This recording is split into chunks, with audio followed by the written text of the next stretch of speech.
Hai, salam NFT semuanya. Apa kabar? I hope you guys doing great. So, akhir-akhir ini banyak banget project yang melakukan stealth Discord atau whitelist invitation. Oke, yang dimana saking banyaknya lu nggak akan bisa nge-follow up semua project tersebut. Sedangkan waktu lu terbatas kan, waktu lu cuma 24 jam dan mungkin banyak dari lu punya pekerjaan lainnya. Like me, gue punya bisnis lainnya yang nggak bisa gue tinggal gitu. Nah, jadi gimana caranya? Kita nggak usah fokus ke semua project karena nggak semua project bakalan bagus, ya kan? Nggak semua project akan berhasil.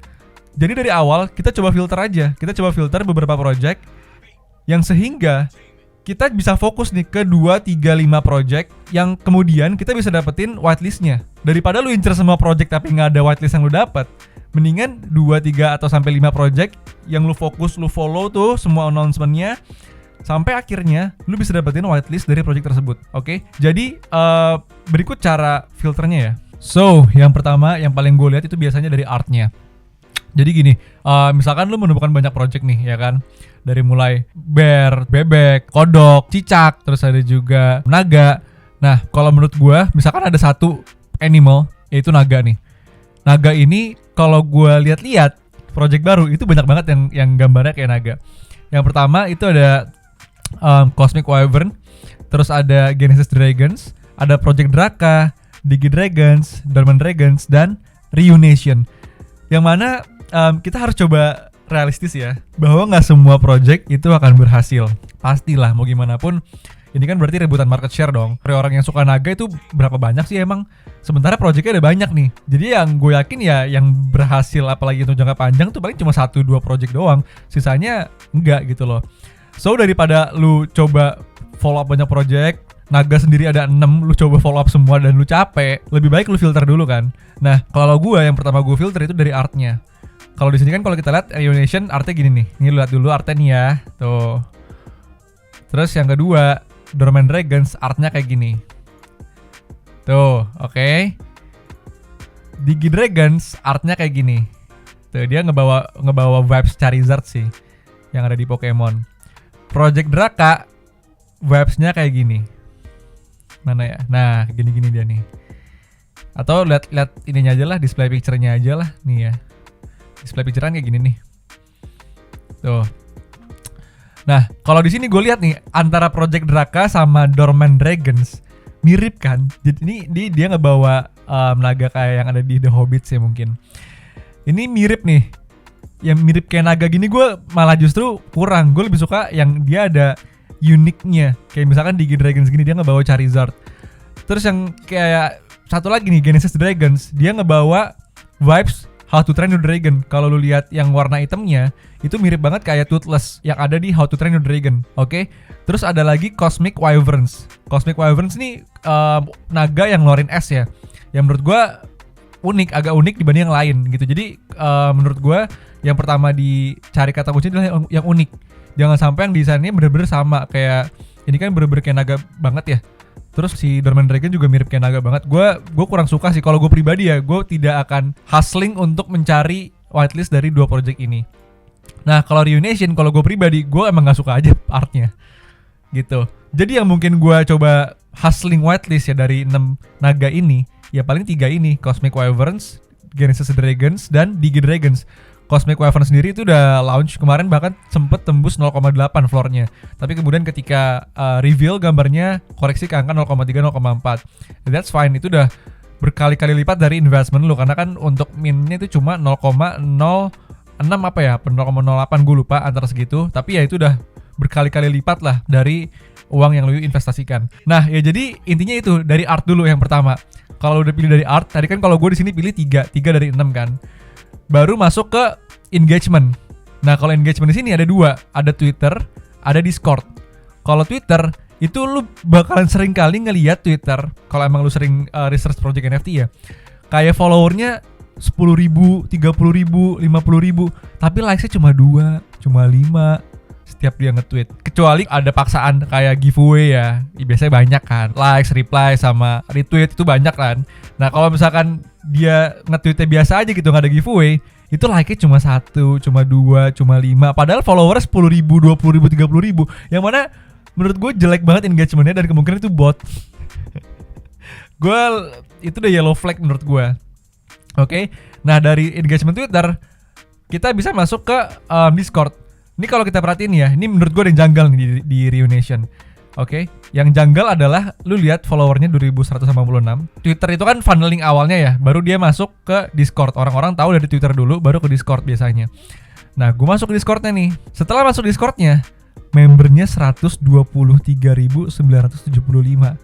Yang mana menurut gue ini udah pasti fake, udah pasti bot. Bukan gue ngejek-jekin project ya, dan bukan berarti project yang make bot itu bakalan gagal. Enggak, gue pernah invest di project namanya Crypto Zombies, yang dimana dia pakai fake bot sih. Cuma karena foundernya itu bagus, projectnya itu bagus, ya gue invest dan gue menang banyak di situ.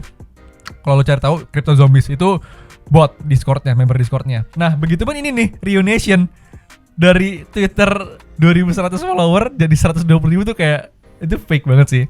Terus kalau dari engagement Discord lu bisa lihat dari announcement dia. Biasanya kalau di announcement itu kan banyak orang yang nge-react ya. Nah ini Discord membernya cuma 20.000, tapi reactionnya lumayan bagus nih. Dan ini bukan Discord yang project baru launch, karena kalau project baru launch biasanya harus lebih engage lagi karena kan semua orang FOMO in ya.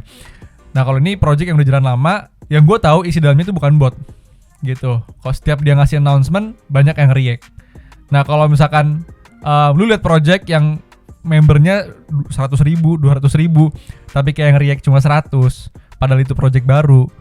Karena kenapa? Project baru tuh harusnya banyak yang react, karena semua orang mau cari muka untuk dapetin whitelistnya, karena semua orang lagi FOMO-FOMOnya, lagi hype-hype-nya, ya wajar kalau banyak yang react gitu. Jadi kalau misalkan member banyak tapi reactionnya sedikit, ya itu udah yellow flag sih buat gue, to be honest. Balik lagi ke yang tadi, kenapa kalau gitu lu invest ke Crypto Zombies? Menurut lu membernya itu banyak yang fake, banyak yang bot? Ya karena projectnya bagus, foundernya gue suka. Setiap ada feud, ditaruh feudnya nih, kata-kata feudnya di announcement, di counter sama dia.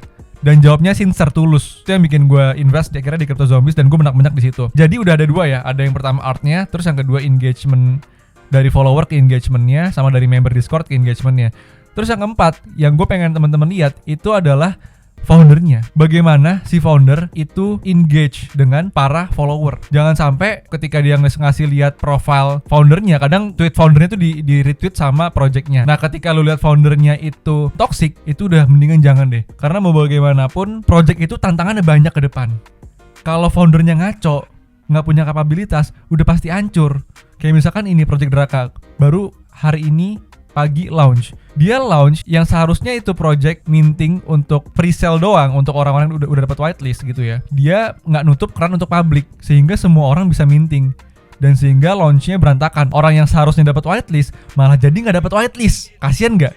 Kesel kan orang kan? Yang sehingga berantakan projectnya, ya harga di floor hancur. Dan menurut gue foundernya udah memperlihatkan ketidakmampuan dalam mengolah project seperti itu, gue sih kurang suka untuk invest kalau gue pribadi gitu. Ini untuk di kasus Project Draka. Terus juga ada yang foundernya ini project baru yang menurut gue dia nggak punya etika. Jadi kalau dilihat nih, gue zoom ya, kelihatan nggak? Jadi foundernya diajakin untuk exchange. Lu mau gak project lu gue promoin di YouTube gue, tapi lu gak usah bayar gue, lu kasih komunitas gue whitelist. Jadi kayak exchange gitu loh. Bukan gue mendukung si kosher plug ini, tapi menurut gue ini bener-bener nggak etik aja, nggak bagus etikanya. Dia bilang, but you said no paid promos. It's not a paid promo, it's more so of an exchange. Emang bener ini exchange doang gitu loh. Dan dia juga ngasih ke komunitasnya. Terus dijawabnya agak ketus dan diupload ke sosial media. Yang menurut gue itu bener-bener jelek etikanya, apalagi di bisnis. Itu kalau di Indo udah kena UU ITE guys. Cuma kalau di US enggak kayaknya ya. Ya cuma nggak ada etikanya lah menurut gue. Dan kalau foundernya nggak bisa menjalin hubungan baik dengan siapapun, ya ke depan project akan banyak problem. Ya itu akan jadi disaster sih. Orang seperti itu ya, founder seperti itu ya. Jadi gue lebih prefer founder yang sincere, yang baik-baik aja sama orang, dia menjalin hubungan baik. Kalau emang banyak feud dihadepin satu-satu, gue lebih prefer cari founder yang kayak gitu. Jadi art, engagement, sama founder itu 3 hal yang paling bisa kita filter ketika lo menemukan project baru. Nah mungkin ada beberapa yang nanya, terus kalau misalkan yang bagus banget itu seperti apa? Kalau gue lebih suka yang project engagementnya bagus tanpa ada harus retweet, tag 3 temen, reply, atau quest yang memaksa kita harus ikutan komen yang sehingga engagementnya memaksa untuk engage. Gue lebih prefer project yang tidak melakukan hal seperti itu. Kalau gue kasih contoh di sini ada namanya Kingdoms. Oke. Ini lu lihat ya, followernya 6.894. Dia nggak pernah minta kita untuk retweet, nggak pernah minta kita untuk tag 3 teman dan kawan-kawan. Gue sendiri yang share ke teman-teman gue tanpa mereka minta. Gue sendiri share dengan kemauan gue karena ini ngebawa vibes Doodles. Dan Doodles sekarang floor price-nya gila naiknya. Bahkan dia nge-share konten video gini, likes-nya lumayan banyak, ada yang retweet, ada yang reply, lumayan banyak jumlahnya. Dan gue lebih suka kayak gini, lebih organik menurut gue. Karena menurut gue mau bagaimanapun, yang namanya lu memaksa orang untuk invite, untuk retweet dan sebagainya macamnya, untuk trade whitelist spot, itu masuknya udah inorganic menurut gue gitu. Coba kalau kayak Kingdoms ini, dia organik. Tanpa meminta hal itu, followernya banyak nih. Dia project baru join September tuh. Oke, baru mulai aktif nge-tweet akhir Oktober kemarin. Jadi cepet banget naiknya. Dan Discord-nya di-lock. Gue sendiri masih belum masuk. Jadi memang stealth Discord kan. Nah, jadi itu sih parameter-parameter yang gue perlu perhatikan ketika gue mencari project. Karena gue gak mau, gue nge-scout semua project, gue ngincer whitelist dari semua project, tapi ujung-ujungnya malah gue cuma dapet 1 atau 2 project yang whitelist. Gue lebih prefer gue fokus ke 5 project, 10 project, tapi gue dapet semua tuh whitelistnya. Dan project yang gue incer udah gue filter dari poin-poin tadi gitu. Thank you guys yang udah nonton sampai akhir. So ke depan mungkin gue coba akan share 2 project bullish versi gue yang menurut gue punya future yang bagus ke depan. Kalau kalian merasa video ini bermanfaat, boleh di like, boleh di share, biar demand NFT makin bertambah, sehingga net worth NFT kita juga makin bertambah. Oke? Salam NFT and have a good rest.